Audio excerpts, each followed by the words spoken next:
사랑하는 성도 여러분, 은혜가 무엇이라고 생각하십니까? 오늘 설교의 제목이 진실로 은혜 받은 자는 삶이 변합니다. 이렇게 제목을 잡았습니다. 딱 한 달 전에 저희는 이성철 목사님을 모시고 참 귀하고 아름다운 부흥 집회를 가졌습니다. 많은 분들이 나와서 은혜 받으시고 또 집회에 참석했던 참 많은 분들이 저에게 오셔서 목사님 이번 참 집회가 참 좋았습니다. 참 많은 은혜를 받았습니다. 이렇게 말씀을 해주셨습니다. 참으로 또 좋은 일은 이번 부흥회 끝난 후에 성도님들이 저에 대해서 사랑하시지만 전보다 더 사랑하시고 전보다 더 따뜻하게 대하여 주는 것을 느꼈습니다. 그래서 제가 어떻게 느낌을 받았냐면 은혜를 받고 나니까 부족한 목회자도 귀하고 사랑스럽게 보이는가 보다. 제가 그런 생각을 가졌습니다.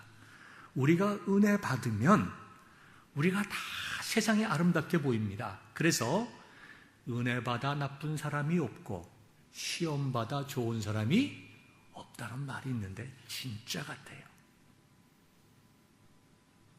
이제 한 달이 지났습니다.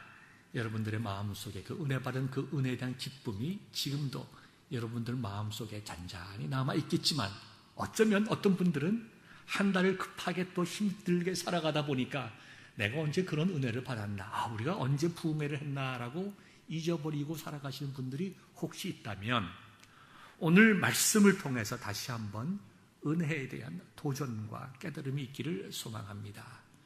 은혜라고 하는 것은 비가 막 쏟아지는 날에 반스노블 안에 앉아서 라떼 커피를 탁 마시면서 비 오는 창밖을 바라보는 그런 달콤함도 있지만 우리가 조용히 앉아서 베토벤의 월광 소나타를 듣는 것 같은 그러한 조용함과 고요함과 또 있지만 또 때로는 베토벤의 5번 심포니처럼 우리의 마음을 요동치게 하는 그러한 힘도 있지만 근본적으로 은혜라고 하는 것은 예수 그리스도의 십자가의 능력으로 말미암아 내가 죄인임을 깨닫고 새로운 은혜와 능력을 얻어 변화되는 그러한 힘을 얻는 것을 내가 은혜 받았다라고 이야기를 합니다.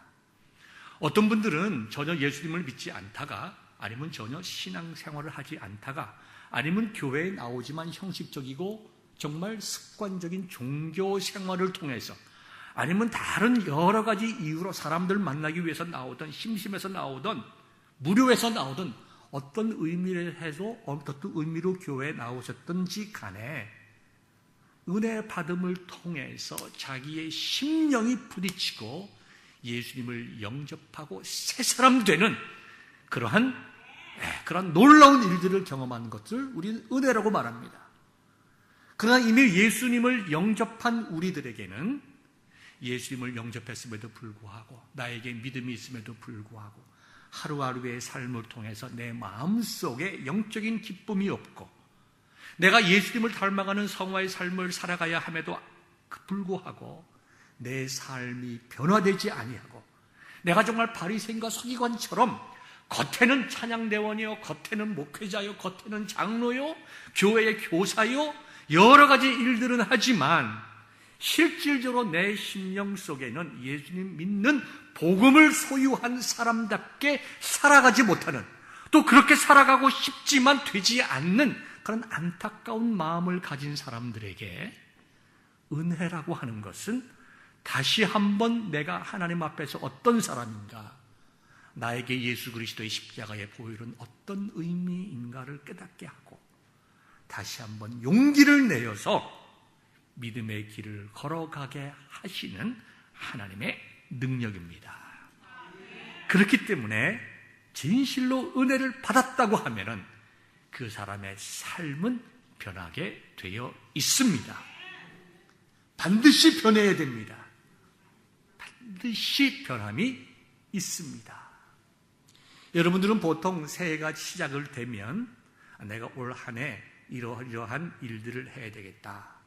그 안에는 올해는 꼭 담배를 좀 끊어야 되겠다 라고 결단하신 분들, 못 끄고 계시는 분이 있을 수 있잖아요.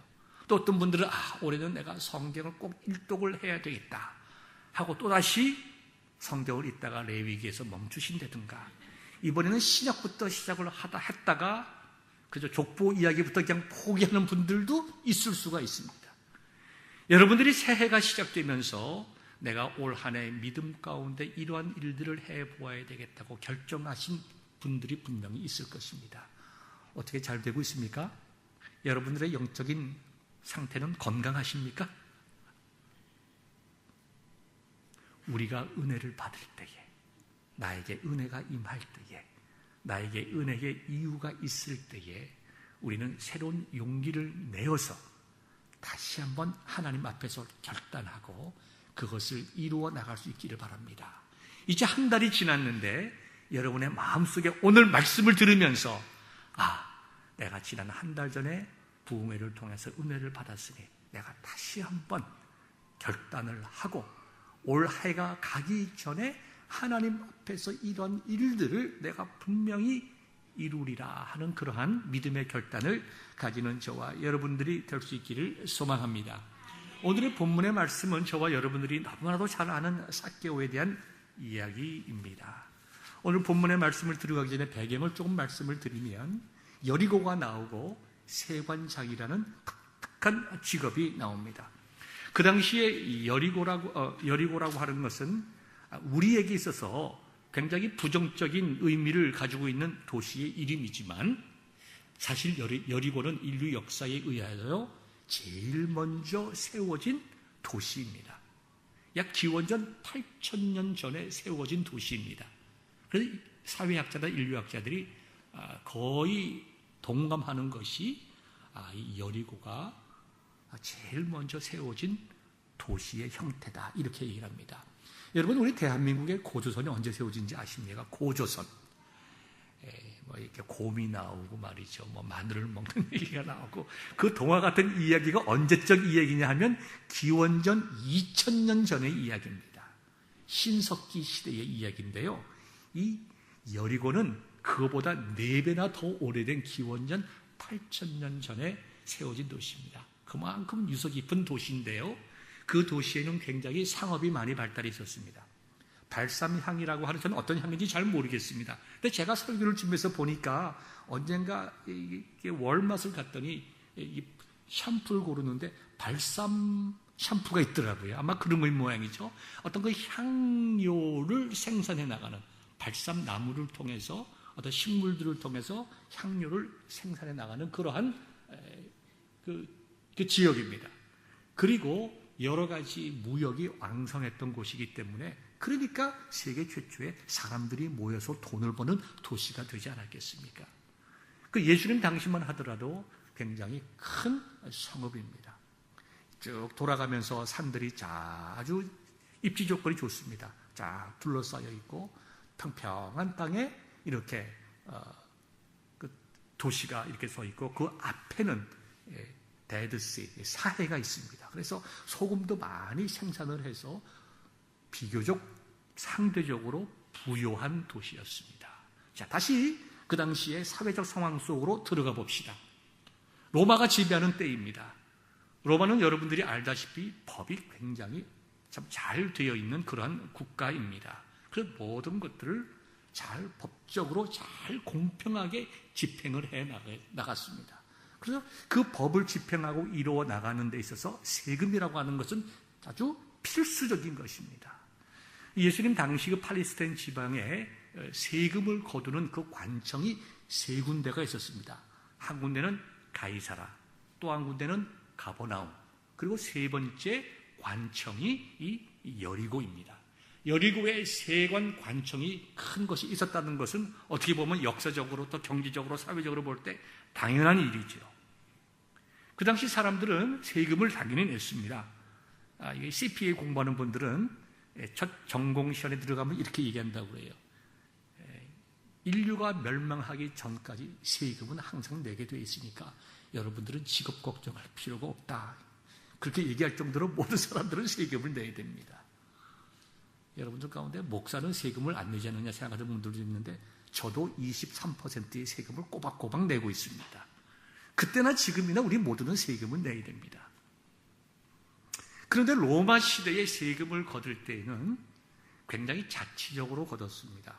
그래서 로마가 법적으로 잘 조사를 해서, 사회적으로 잘 조사해서 세금을 매깁니다. 그리고 그 세금을 실질적으로 걷는 사람들은 로마 사람들이 아니고 현지의 모든 것을 잘 아는 현지인들을 세리로 삼았습니다. 그래서 할당된 세금만 받으면 로마 사람들은 로마 당국은 더 이상 관여를 하지 않았습니다.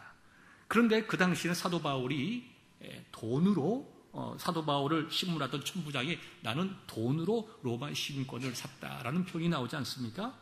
그런 것처럼 그 당시에는 로마 시민권이라는 것은 굉장히 큰 특권이었기 때문에 돈이 많은 사람들은 로마의 시민권을 사기를 원했습니다.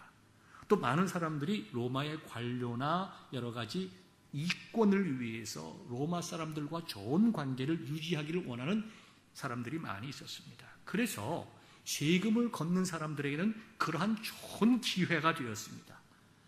자기에게 할당된 세금보다 더 많이 걷어서 일부는 자기가 착복을 하고 일부는 규정대로 로마에다가 내고 거기다가 조금 더 붙여서 세금을 목표치보다 많이 내거나 그러한 세금들을 로마 관리를 이용하는 피차간에 돕고 사는 그런 매개체로 사용하기 위해서 일반적으로 세리들은 많은 세금을 걷었습니다.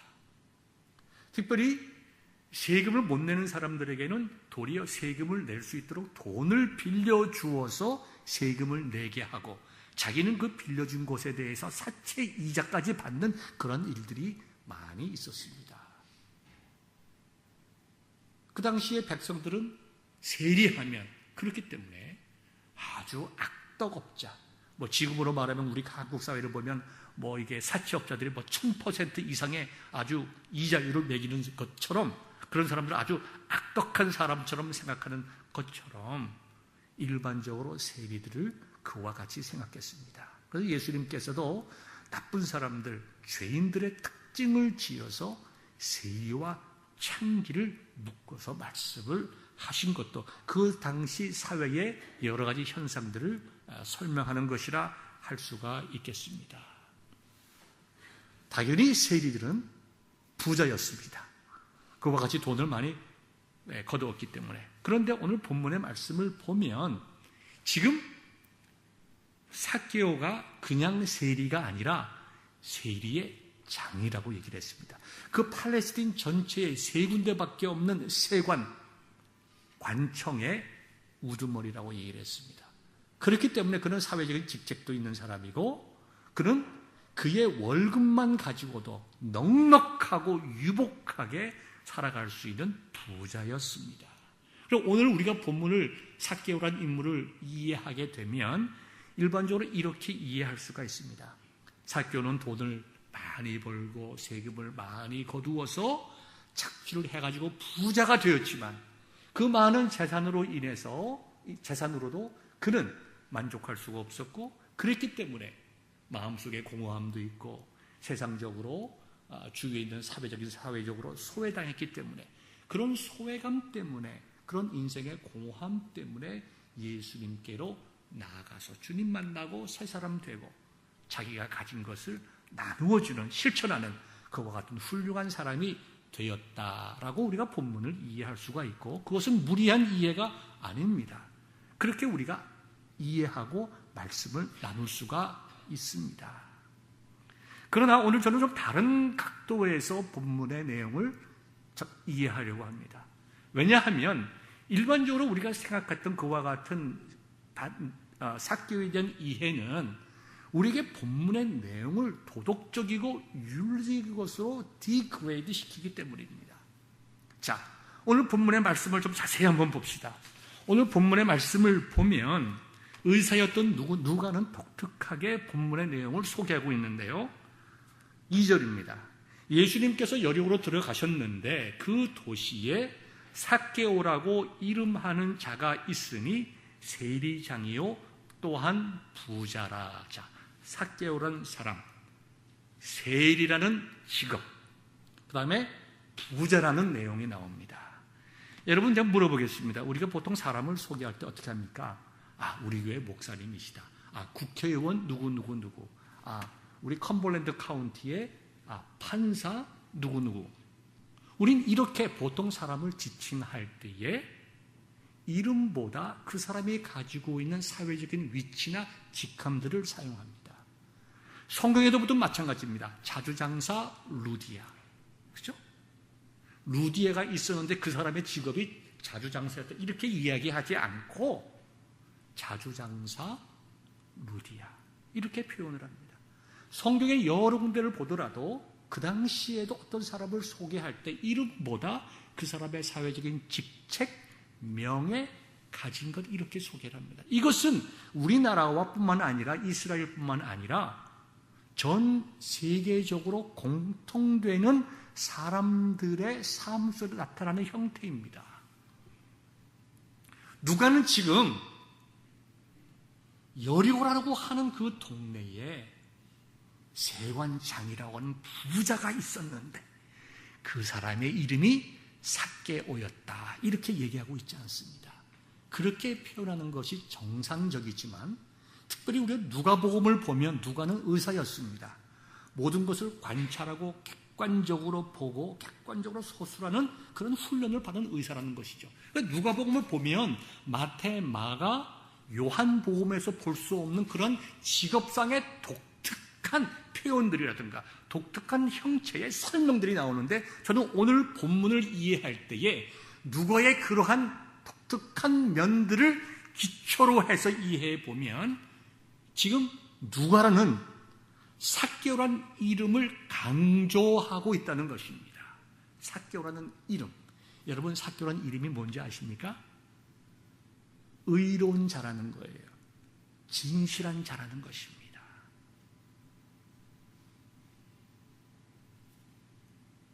자, 제가 어떻게 삭개오와 그의 직업을 이해하려고 하는지 여러분들 이해하셨을 줄 믿습니다.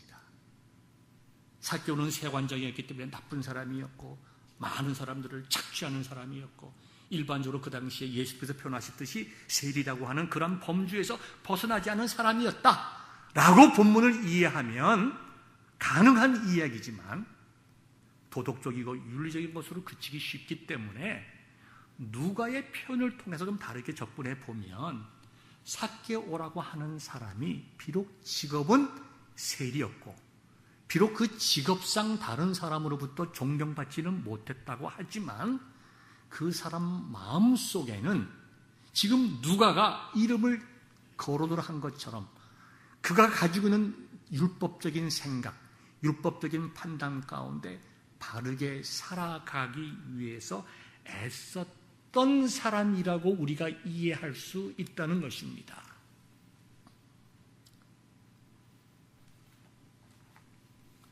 그런 삭개오가 있었는데 그 당시에 예수님께서 그 지역을 지나가게 되었습니다.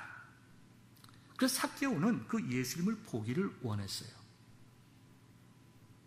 그리고 그가 예수님을 만나기를 원했지만 자기가 키가 작고 사람들이 많았다.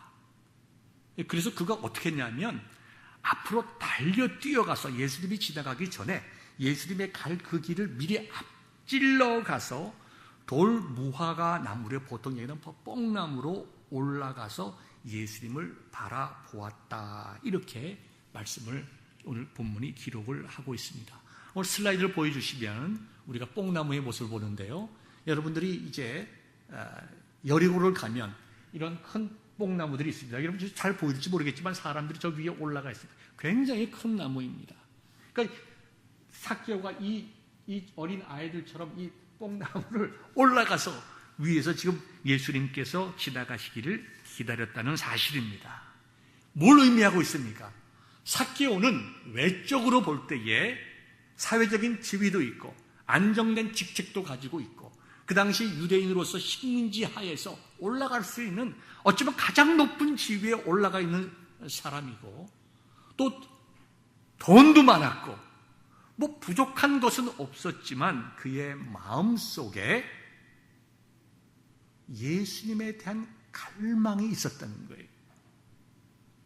예수님께서 많은 말씀을 하시고 병자들을 고치시고 여러 가지 이적과 기적을 베푸시면서 놀라운 일을 하셨다는 일들을 이미 들어 알고 있는 삭개오는 자기도 그와 같은 변화, 예수님을 통하여 자기도 변화받고 새로운 사람, 자기의 이름대로 율법적으로 살아오고 지켜야 될 것을 지키고 도덕적으로 윤리적으로 살아왔지만 자기의 마음속에 영적인 갈급함이 채워지지 아니하였을 때에 예수 그리스도를 통하여 자기 삶의 변화를 갈망하는 마음이 그로 하여금 모든 어려움들을 뛰어넘어 예수님께로 나아갔다는 것입니다. 여러분들이 진실로 은혜 받기를 원하시면, 은혜 받은 사람으로서 정말 나아가기를 원하면 여러분들이 포기하지 말고 지속적으로 변화를 갈망하는 마음을 가져야 됩니다. 오늘 설교 제목, 은혜 받은 자로서 우리가 정말 변화된 삶을 위해서는 변화를 갈망해야 돼요. 변화를 갈망해야 돼요. 원치 않는데 일어나는 일은 아무것도 없습니다. 원치 않는데 나에게 생기는 것은 아무것도 없습니다.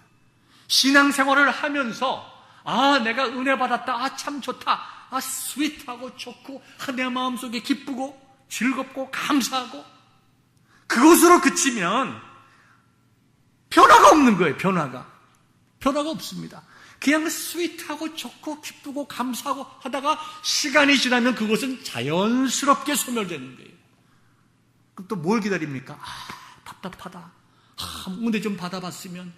답답하다. 무엇인가 나에게 있었으면. 답답하다. 누가 나한테 정말 강력한 메시지를 주고 어느 부흥 강사님이 새로 와가지고 정말 나한테 큰 변화를 줄 수가 없을까?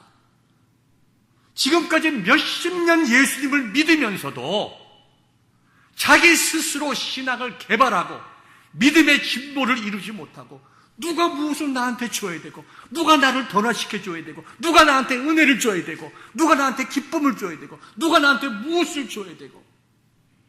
여러분, 우리가 구원받는 것은 우리의 힘이 아니라 전적으로 하나님께서 우리에게 은혜를 주셔야 되지만 구원받은 우리들이 은혜를 유지하고 성장하고 성숙하고 발달하는 것은 성령님의 은혜를 붙잡고 나아가는 나의 결단과 노력과 헌신과 훈련이 필요한 것입니다. 그런 훈련 없이, 경건의 훈련 없이, 변화에 대한 갈망 없이 은혜받아 좋다라고 생각한다고 하면 그건 영적인 게으름입니다. 영적인 무책임이에요. 하나님께서 나에게 주신 은혜에 대해서 무가치한 것으로 만드는 거예요. 진정 은혜라고 하는 것은 내가 하나님 앞에 나 자신을 바라보고 회개하고 나에게 주신 새로운 기회를 소멸시키지 않고 내가 이제는 내가 일어나 걷겠습니다. 내가 이제는 이 은혜를 소멸하지 않고 내가 하나님께서 주신 사명이 무엇인지 다시 한번 깨닫고 나 자신이 걸어서 헌신해서 나가겠습니다. 여러분, 진정으로 은혜 받았다고 생각하시는 분들, 그 은혜가 여러분의 마음속에 살아가기 전에 내가 이제 은혜 받은 사람으로서 어떻게 살아가야 되겠다라고 하는 그런 갈망을 오늘 이 시간 끝나기 전에 다시 한번 가지시기를 주님의 이름으로 축원합니다. 변화를 원할 때에 굉장히 어렵습니다. 쉽지 않습니다. 그러나 앞에 있는 난관들을 극복하지 아니하면 변화의 마음이 변화로 이어지질 않습니다. 세상에 거저되는 일은 아무것도 없어요. 자, 여기 보십시오. 본문을 보니까 삭개오가 예수를 만나고 싶은 열망이 있었지만 장애물이 있었습니다. 사람들이 많았어요. 자기의 키가 작았습니다. 사람들이 너무 많구나. 다음에 하지. 나는 키도 작고 그래도 명색이 이 지역을 총괄하는 세관의 세관장인데 내가 어떻게 사람이 뛰어가면서 헐레벌떡 하면서 채신머리 없이 그럴 수 있나. 다음에 또 기회가 오면 내가 그렇게 하면 되지 라고 스스로 정당화시키고 포기할 수밖에 없는 상황이지만 삭개오는 그렇게 하지 않았습니다. 뛰어갔어요. 앞장서 뛰어가서 나무 위로 올라갔습니다.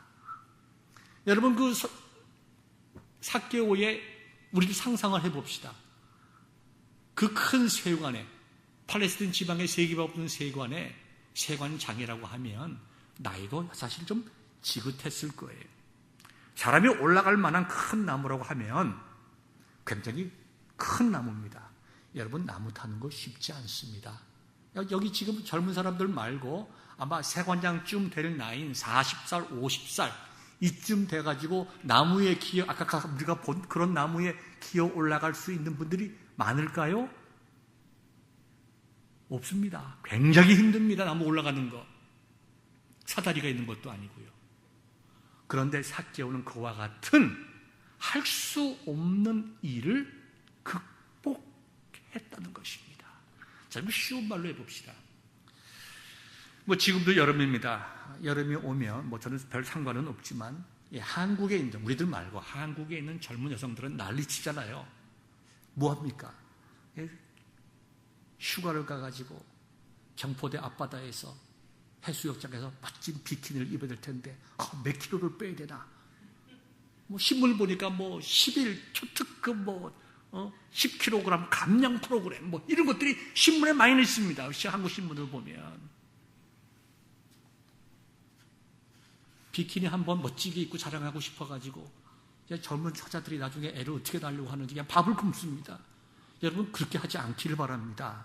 젊은 어머니들 잘 먹고 다리도 굵어지고 이렇게 튼튼해요. 오래 삽니다. 어떤 분들 보니까 그냥 젓가락처럼 가는 다리 있는데 그거 좋은 거 아닙니다. 여러분들, 아주 나쁜 겁니다. 여러분들, 엄마들이 건강해야 됩니다. 다리가 굵어야 되고 힘이 있어야 되고 말이죠. 그 1년에 비키니 며칠 입는다. 그거 가지고 그렇게 굶고 그럽니까? 그런데 거기에 목숨을 겁니다. 자, 대부분이 성공합니까? 실패합니까? 거의 대부분 실패해요. 다 실패합니다. 여러분, 그거 성공한다고 하면 그렇게 다이어트 프로그램이 많이 나와 있겠어요? 그렇게 다이어트 약들이 많이 판매가 되겠습니까? 그렇게 안 되고 실패하니까 다이어트 약들이, 프로그램들이 지속적으로 나오는 거예요. 자, 여러분, 물어봅시다. 다이어트 어떻게 합니까? 첫째, 우리의 식성을 바꿔야 됩니다. 저는 개인적으로 치즈 와퍼를 제일 좋아하는 음식 중에 하나입니다. 저는 스테이크보다 버거킹의 치즈 와퍼가 제일 맛있습니다. 근데 전 그거만 먹으면 배가 나와요. 참 이상하죠? 그래서 억지로 그걸 안 먹습니다. 다이어트 하려면 자기가 좋아하는 식성을 바꿔야 됩니다. 좋아하는 스위트한 정말 던킨 도넛, 크립시 크림치즈 같은 거 먹으면 안 됩니다. 또 뭐 안 먹어야 돼요? 라면 같은 거 먹지 말아야 됩니다. 라면 같은 거. 라면 먹고 라면만 먹습니까? 역시 라면은 국물 맛이 되고 국물까지 먹습니다. 한 방울 들이지 않고. 라면 먹을 때 국물만 먹어서 뭐 같이 먹어야 돼요? 반드시 김치랑 같은 거 먹어야 돼요. 이게 건강에 아주. 그러니까 단순하게 다이어트 하면 내가 음식 조금 먹고 운동해야지, 이거 다이어트 되는 게 아니라 나의 식생활 패턴 전체를 바꿔야 다이어트에 성공하는 거예요. 그 다음에 생활 방식을 바꿔야 됩니다. 게으른 사람들은 결코 다이어트 못합니다. 운동해야지. 운동하자. 쉽죠? 운동하려면 부지런히 해야 돼요. 자기의 라이프 스타일을 바꿔야 돼요. 특별히 무슨 날을, 시간을 정해서 비워놔야 됩니다. 다이어트라고 하는 것은 단순하게 무엇을 안 먹고 운동해서 하자라고 해서 다이어트가 되는 게 아니고, 지금까지 30년 살아왔으면 30년 살아온 라이프 스타일을 완전히 바꾸지 않으면 다이어트에 성공할 수가 없는 것입니다. 그래서 다이어트가 힘든 거예요. 그럼에도 불구하고 소수의 사람이지만 다이어트에 성공하는 사람들이 있습니다. 왜요? 정말 자기의 라이프 스타일을 바꾸기 때문입니다. 자, 이 시간 물어보겠습니다. 우리 젊으신 분들도 많이 계시는데, 여러분들이 아름다운 몸매를 가꾸기 위해서 다이어트 하는 관심이 있는 것처럼 여러분이 성숙한 그리스도인들이 되기 위해서 우리 속에는 여러 가지 잘못된 것들, 신앙적으로 잘못된 그런 군살들, 영적인 군살들을 다 띄어버리고 정말 깨끗 깨끗하고 온전하고 정금같이 나오는 영적인 다이어트 성공하신 분들 있으십니까? 제가 오늘 여러분들에게 성공의 방법을 알려드리고자 합니다. 자, 이미 말씀드렸죠? 내가 영적으로 은혜 받은 자로서 영적으로 내가 변화되어야 되겠다는 갈망을 가진다고 하면 두 번째, 즉시 오늘부터 시행할 수 있기를 바랍니다. 자, 예수님 믿는 것은 미루는 것이 아니에요. 악한 마귀가 우리를 넘어뜨리는 방법이 많이 있는데요. 그 중에 하나가 뭔지 아십니까? 다음에 하지. 다음에. 미루는 거예요. 자, 오늘 본문을 봅시다. 예수님께서 먼저 삭개오를 아셨어요. 그리고 삭개오야 부르셨어요. 그리고 내가 너희 집에 가겠다고 예수님께서 그의 삶 속에 들어가시겠다고 말씀하셨어요. 이거는 신학적으로 보면 예수님께서 삭개오를 선택하시고 부르시고 그의 삶 속에 들어가셔서 변화를 주시는 성령님의 역사를 이루시겠다는 겁니다. 그렇게 은혜의 기회가 그에게 주어졌을 때에 어떻게 했습니까? 이 본문의 말씀을 보니까 삭개오가 즉시 거기에 응답을 했습니다. 6절 보니까 그냥 내려온 게 아니라 급히 내려왔어요. 급히. 여러분 그 당시에 옷을 보시면 아시겠지만 이게 통옷입니다. 보통 속옷은 통옷이고 겉옷을 입고 이렇게 했습니다. 어른들이 나무에서 주르륵 미끄럼타듯이 내려오는 것은 부끄러운 일입니다. 잘못하면 옷이 말려 들어갈 수 있고 지금처럼 복장 상태가 많이 달라졌기 때문에 어떻게 보면 자기의 신체의 하체가 드러날 수 있는 그와 같은 상황이지만 삭개오는 자기에게 은혜 받을 기회가 왔을 때에 그는 즉시 응답했다는 것입니다. 여러분 오늘부터라도 지난 한 달 전에 받은 은혜를 기억하시는 분들, 내가 이제 성숙하기 위해서, 신학의 성숙을 위해서 내가 해야 될 일이 무엇인가, 오늘 이 예배 시간에 꼭 정할 수 있기를 바랍니다. 즉시 그 일을 실천에 옮겼습니다. 그 즉시 하는 것은 아주 쉬운 일이기도 하지만 아주 어려운 일이기도 합니다. 왜냐하면 어떤 일을 시작하는 것은 쉽지만 그 일을 메인테인하면서 유지해 나가는 것은 어렵습니다. 예를 들어보죠. 다이어트를 시작하는 사람들, 운동하는 사람들, 처음에 몇 번은 하기 쉽습니다. 그래서 이제 운동 스포츠 센터 같은 데에서 자기네가 받아들일 수 있는 사람들보다 더 많이 받아들여요.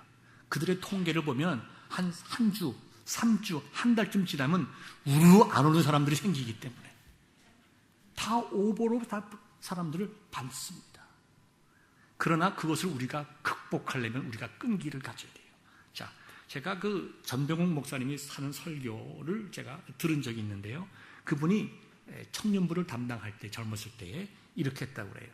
조지 물러 목사님에 대한 설교를 했습니다. 여러분 아시다시피 조지 물러 목사님은 고아의 대부, 평생 가난한 고아원 사역을, 가난한 어린이를 위한 고아원 사역을 했습니다. 그런데 그분이 얼마나 기도에 열심이었는지, 그분이 응답받은 기도가 평생에 몇만 번이라고 그러잖아요. 정말 기도할 때마다 하나님께서 응답을 주셨다. 우리가 기도하자, 우리도 응답받자 했더니 사람 청년들이 아멘 합니다. 근데 그거로 끝난 게 아니에요.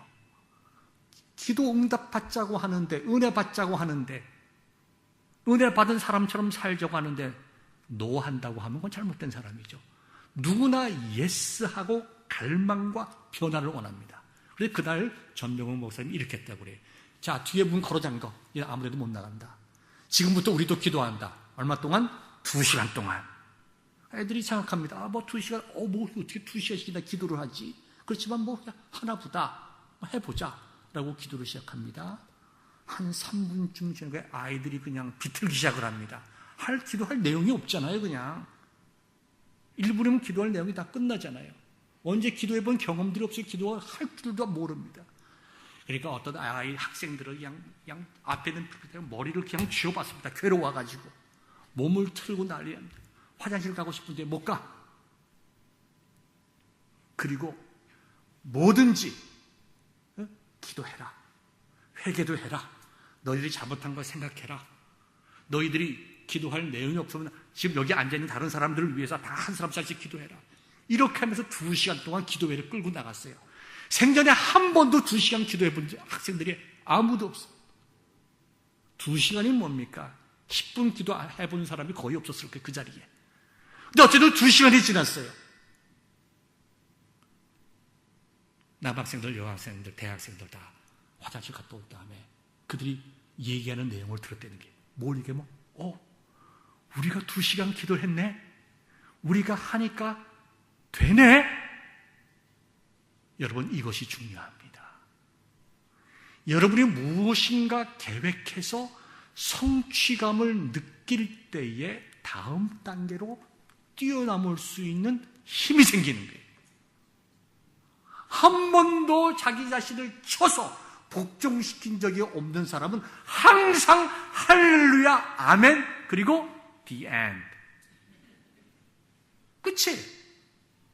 그러나 무엇이든지 내가 은혜 받았기 때문에 내가 이제 은혜 받은 사람처럼 살겠다고 구체적으로 계획을 세우고 실천해서 성공해 본 경험이 있는 사람들은 또 다른 변화를 위해서 자기 자신을 투자하고 드릴 영적인 힘이 생기는 거예요. 제가 언젠가 새벽 기도 시간에 얘기했는지 금요 예배 시간에 얘기했는지 여러분들이 이런 말씀을 드린 적이 있습니다.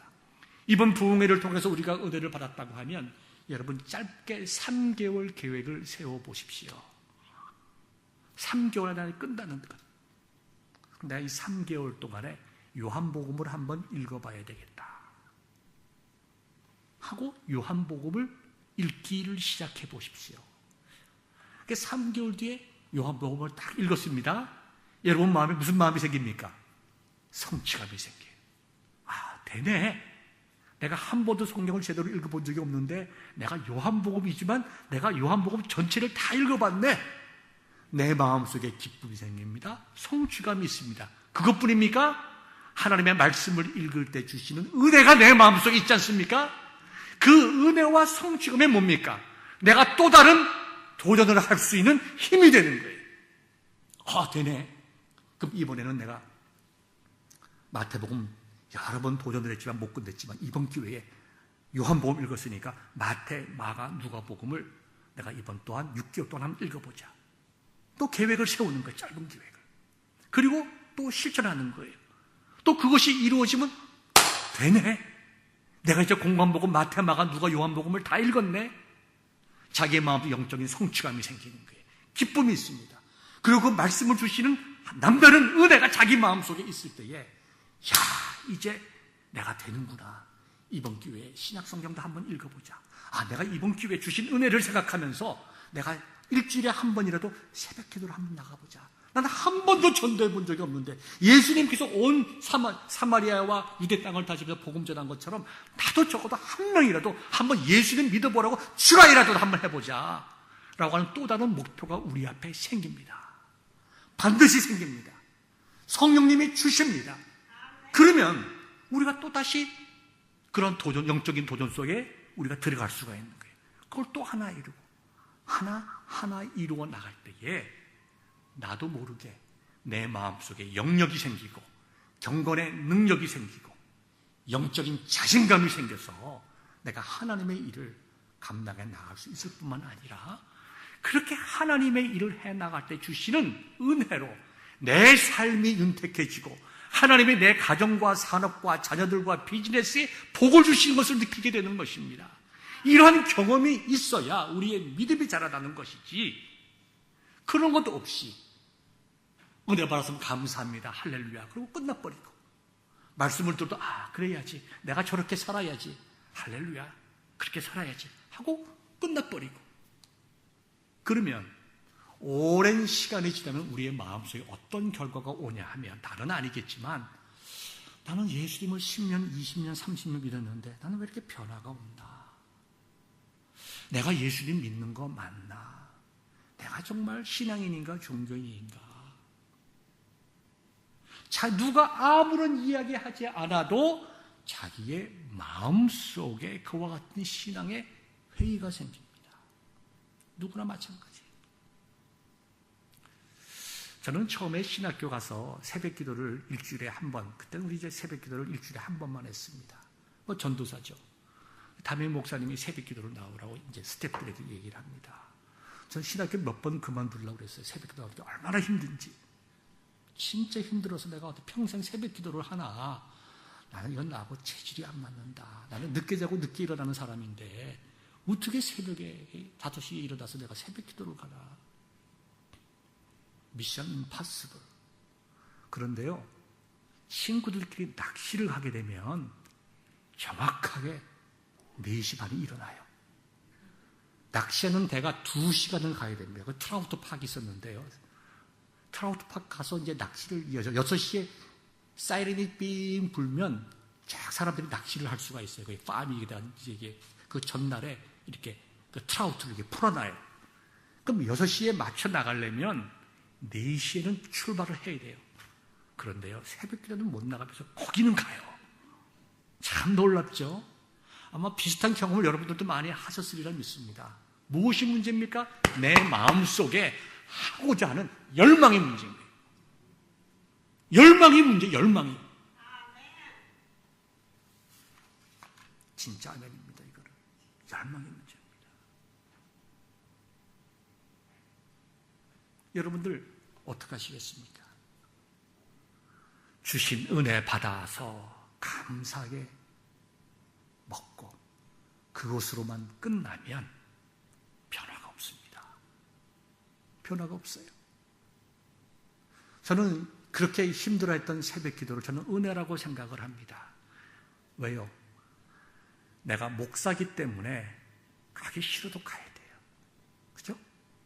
힘들죠. 월요일 아침에 하루 그냥 좀 여유 가지고 커피도 마시고 음악도 좀 듣고 집안일도 좀 오전에 하고 좀 월요일 아침에 일어나는 것도 다른 날과 똑같은 시간에 깨지만 마음의 여유를 가지고 싶은데 우리 10시 되면 뭐 합니까? 우리 중보기도 합니다. 때때로 내 마음속에 좀 이렇게 좀 가기 싫은 마음이 들 때가 있어요. 근데 제 마음속에 얼마나 감사한지. 내가 목사니까 안 나갈 수가 없잖아요. 내가 인도해야 되니까. 나 스스로 은혜 받는 일에, 나 스스로 영적인 일에 묶인다는 것이 얼마나 놀랍고 감사한 일인가. 너무 감사한 거예요. 나에게 어렵고 힘든 일이지만 그와 같은 과정을 거치지 않으면 안 되니까. 저는 여러분들 어떻게 살아가시는지 모르겠지만 저는 새벽에 나와서 기도하잖아요. 뭐 여러 가지 이유 때문에 며칠 새벽 기도를 안 나가면 제 마음속에 내가 목사인지 동네 아저씨인지 잘 구별이 안 될 때가 있습니다. 그러니까 목사로서 인식을 하고 내가 목사다라고 하는 것을 인식하며 살아가기 위해서는 내가 교회 나가서 엎드려 기도해 살 수밖에 없는 거예요. 그래서 새벽 기도가 얼마나 감사해요. 얼마나 귀해요. 얼마나 아름다워요. 내가 성장할 수 있으니까. 여러분, 이처럼 우리가 변화를 갈망하는 것으로만 그치지 아니하고 미루지 아니하고 즉시 은혜를 붙잡고 시작하게 될 때에 어려움이 많이 있지만 내가 극복할 수 있는 프로그램을 짜서 요만큼씩 이렇게 해 나갈 때에 성취감과 주시는 은혜를 통하여 우리는 변화의 삶을 살아갈 수 있게 되는 것입니다. 오늘 본문의 배경으로 다시 한번 들어가 봅시다. 그날 많은 사람들이 있었어요. 삭개오가 예수님을 정상적인 방법으로 만날 수 없을 만큼 많은 사람들이 있었습니다. 여기 보니까 예수님께서 그 삭개오의 집에 들어가니까 수근거리는 사람들도 있었어요. 그렇지만 이 누가복음 19장 이 사건을 통해서 보면 그 많은 사람들 중에 확실하게 구원받은 사람은 삭개오 한 사람이었습니다. 자, 본문의 내용으로 좀 들어가 볼까요? 삭개오로 가는 이름 자체가 의로운 자라고 했습니다. 우리가 본문을 이해하는 방법 중에서 누가가 좀 독특하게 삭개오로 가는 이름을 먼저 내세운 것을 그것을 붙잡고 삭개오라고 하는 사람이 율법도 알고 율법에 대한 의로움을 이루어 나갔다라고 하는 것을 갖다가 우리가 신학적으로 성경적으로 가정해 본다고 하면 많은 것들이 풀리게 됩니다. 자, 예수님께서 복음을 증거했을 거예요. 본문에 나와 있지 않습니다. 그런데 삭개오가 그 복음을 들은 다음에 8절에 보니까 삭개오가 서서 주께 여짜오되 그랬습니다. 시간이 정확히 언제인지 모르겠지만 보통 이스라엘 사람들은 앉아서 우리처럼 비즈니스 하는 것처럼 디스커션하면서 이야기를 하는 것이 아니고 보통 식사를 통해서 많은 이야기를 나누었습니다. 예수님께서도 복음을 전하시던가 모든 일들을 많이 하실 때에 집에 들어서 대부분 식사 때 많이 하셨습니다. 향유를, 옥합을 깨뜨려 향유를 예수님께 부은 그 여인의 이야기도 그 식사 때입니다. 어떻게 식사합니까? 유대 사람, 이스라엘 사람들은 비스듬히 누워서 손으로 집어 먹습니다. 그러니까 예수님을 중심으로 여러 사람들이 이렇게 비스듬하게 앉아가지고 편안한 마음으로 말씀을 듣다가 삭개오가 딱 깨닫고 어떻게 했습니까? 뻘떡 일어났어. 딱 일어서서 뭘 의미합니까? 정식으로 결단을 하고 앞에 딱 섭니다. 예수님께 말씀합니다. 주님 보십시오.